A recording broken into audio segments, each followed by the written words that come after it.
Hello, I'm Lisa Arana, and thank you for joining me for another Assemble This video. I have a lot to share today. I have this brand new sentiment kit from Unity Stamp Company, and then a fun way to add some shine to your cards using some hot foil dies and lots of pretty foils. I'm pulling out my Copic markers and this amazing stamp set to get a bunch of birthday cards ready to go.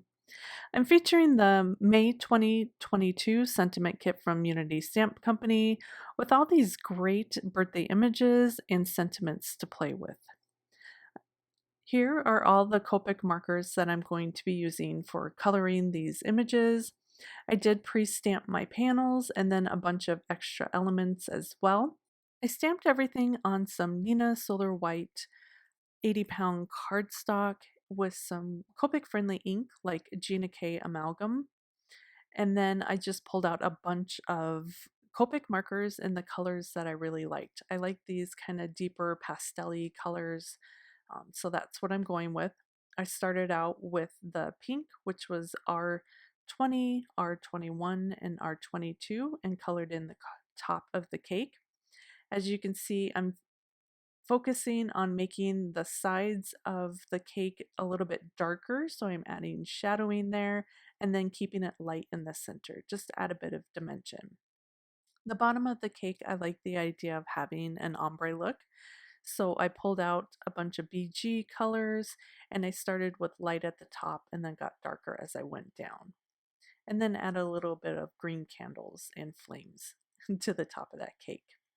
Next, I moved on to these really cute presents. They're just a fun shape and pattern.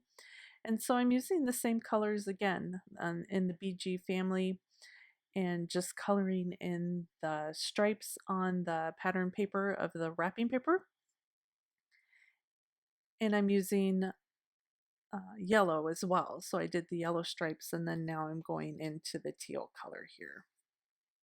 And again, I'm focusing on the edges being darker and the center being lighter in color. Again, that just adds a little bit of dimension to the image so it's not so flat. And it's really easy to do.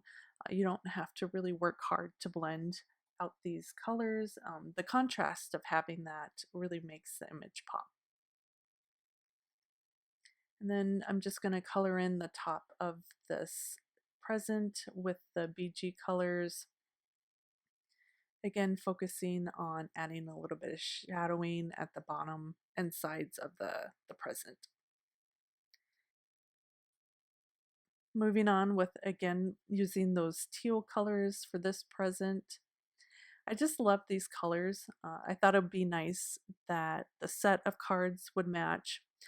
They're mainly for me, so they're going to be going into my stash to be giving away, but I like the idea of the colors matching between the three cards if I did want to give them away as a gift, which I do often. A lot of times I'll give cards away as part of as a gift to somebody. I'm going to finish this one off with a pink bow and then moving on to the third present.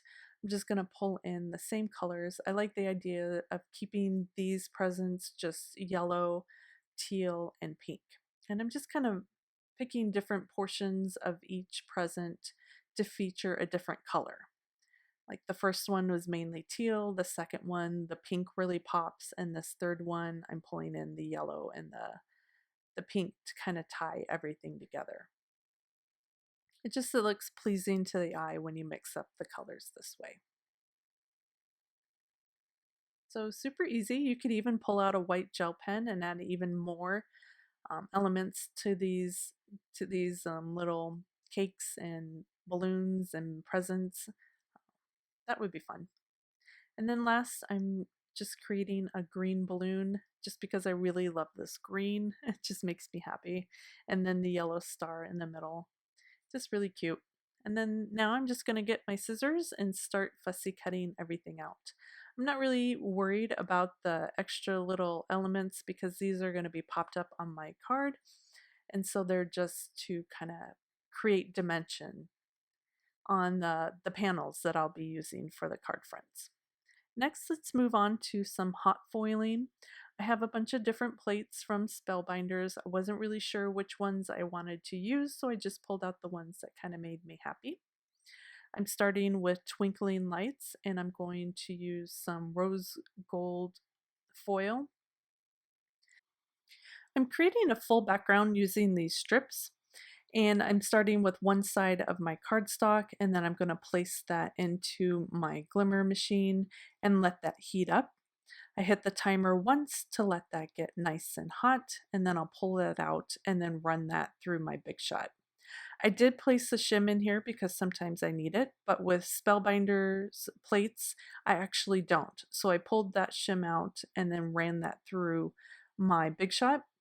I ran it through twice, but next time I'll only run it through once. I got a bit of extra overfoiling, so it was just a bit too much pressure for the plate and the foil. So now I'm just going to place that plate on the other side of my cardstock so I get a full background. Place my foil down one more time and then run that through the glimmer machine and my die cutting machine one more time. And then I just pulled that away. Save those negatives because I did use a solid hot plate to use that negative and created a center panel for that card. And for the other two panels, I did the same thing using the Celestial Star plate with Aurora foil. Next up, I really like the idea of having a mat behind one of my panels. So I'm going to use the metal shim and a solid piece of foil to just foil a sheet of cardstock because I want that to match my background. So I placed that in, got it really nice and hot, and then ran that through my die cut machine. I highly recommend the Pink Fresh Studios solid plate to do that as well. You'll probably get a much nicer looking transfer. Next, we're just going to build these cards up. I popped up that green balloon panel on the stars background, and then I'm popping up the gift panel onto the rose gold twinkle lights background. And then now I'm going to layer up this cake panel with my foiled die cut, which is really pretty. Gosh, isn't that gorgeous? I just love the shine on that. I used the scallops and rectangles dies from Unity to die cut my panels as well. And here are the finished cards, all from the same stamp set. The first one has all those gifts colored with Copics and popped up against some pretty rose gold foil. The mix of the positive and the negative foil adds so much shine. And I love this green balloon and the cute sentiment. The stamped stars are the perfect match to the foiled stars in the background. And last, we have this really darling little cake with a ton of holographic shine from the foil mat and stars. Thank you so much for watching. I'll have all the supplies linked in the description of this video on my Dahlhouse Designs YouTube channel and blog. Please give the video a thumbs up and subscribe if you enjoyed it. Plus, if you have any questions or sweet comment, post below. I hope you enjoyed creating with me, and of course, I'll see you again soon for another video. Bye!